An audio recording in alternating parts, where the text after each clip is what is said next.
Welcome to our exploration of the most significant items stolen from Africa by the British Empire.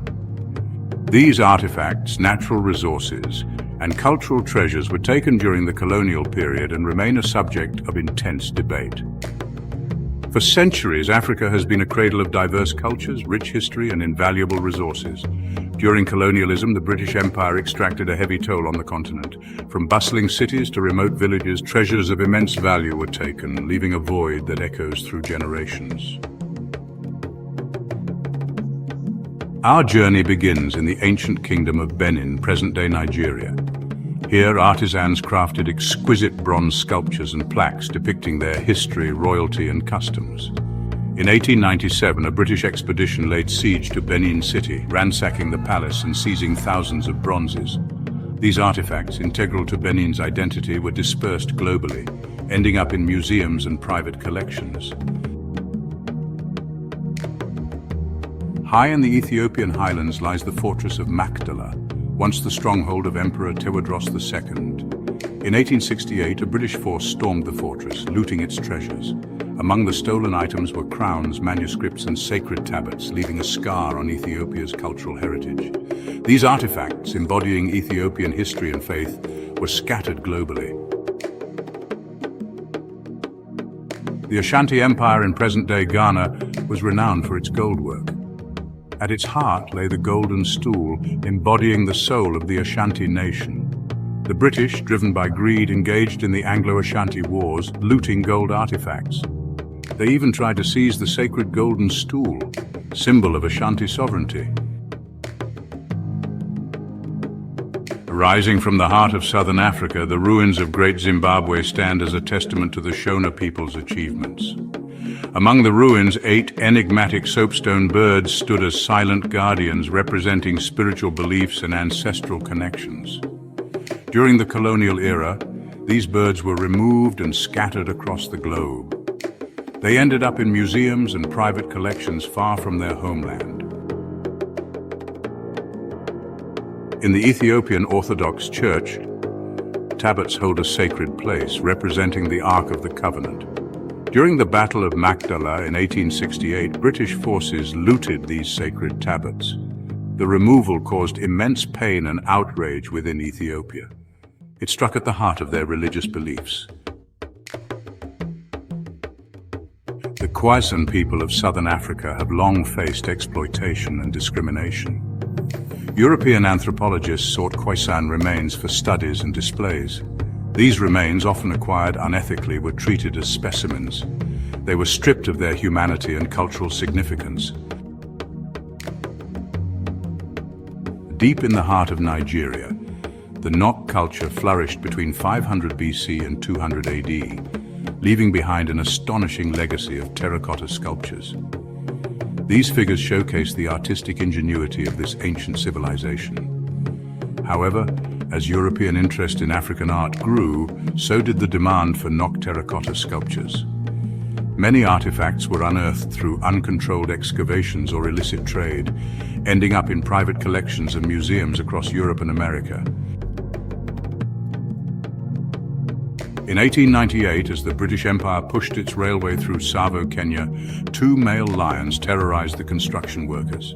These lions, known as the Tsavo man-eaters, were killed by Lieutenant Colonel John Henry Patterson. Instead of decomposing naturally, their bodies were preserved through taxidermy. They were later displayed in a Chicago museum. The sands of Sudan conceal a rich history, including the remains of ancient Nubian civilizations and the remnants of the Amana period. Exquisite gold objects reflect the artistic brilliance and wealth of that era. During British influence, many Amana gold artifacts were taken from sites. These objects ended up in museums and private collections outside Sudan.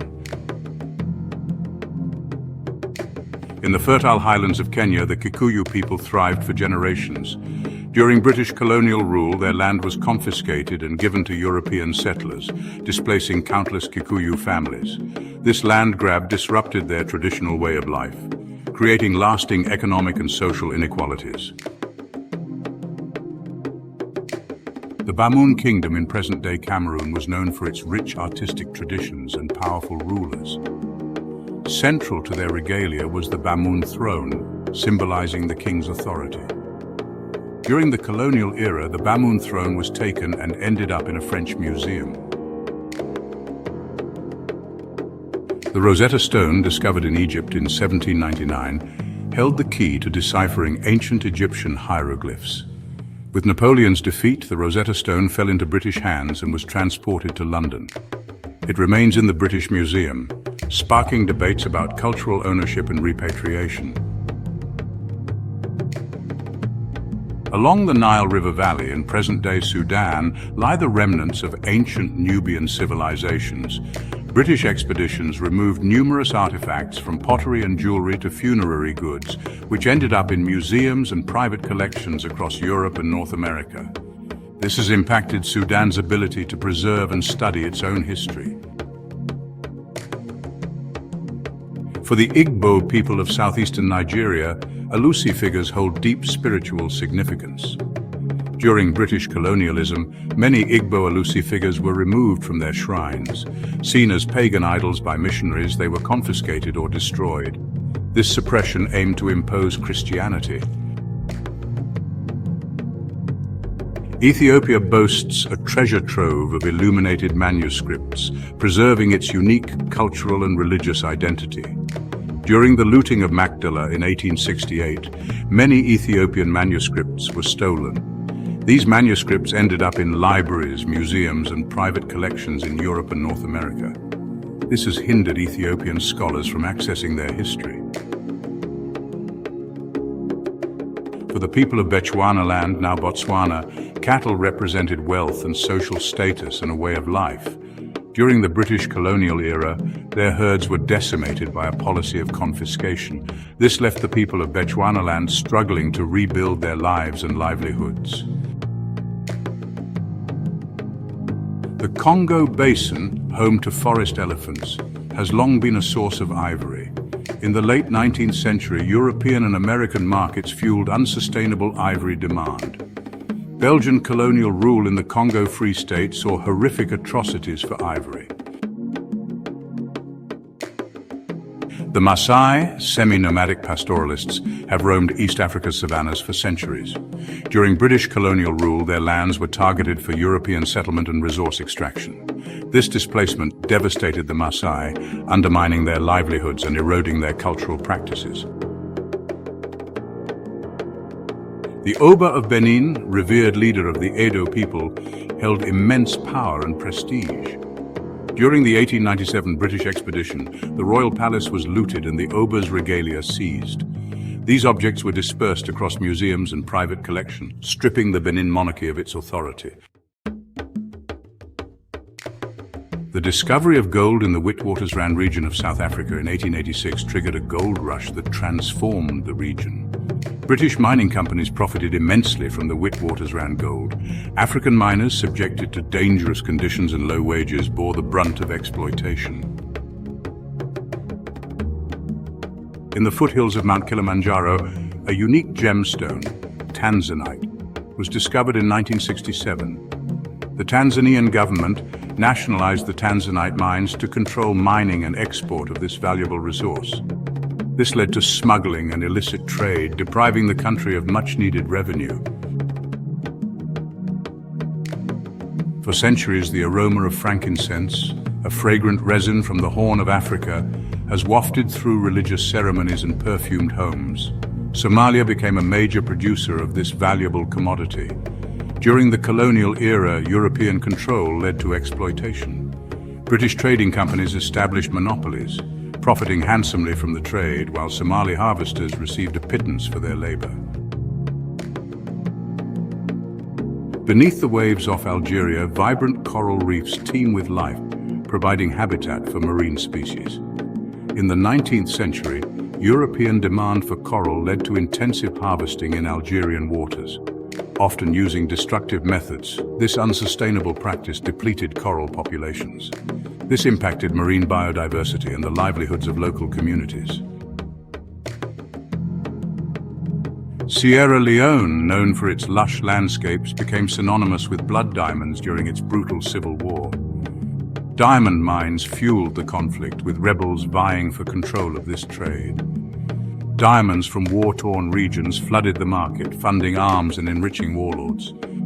The international community responded with the Kimberley process, but challenges remain in ethical sourcing. Rubber became a global commodity in the late 19th and early 20th centuries. Liberia emerged as a major producer.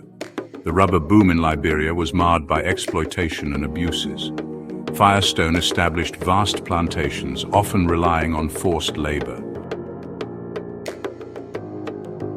The aroma of coffee, enjoyed worldwide, often masks its complex production history.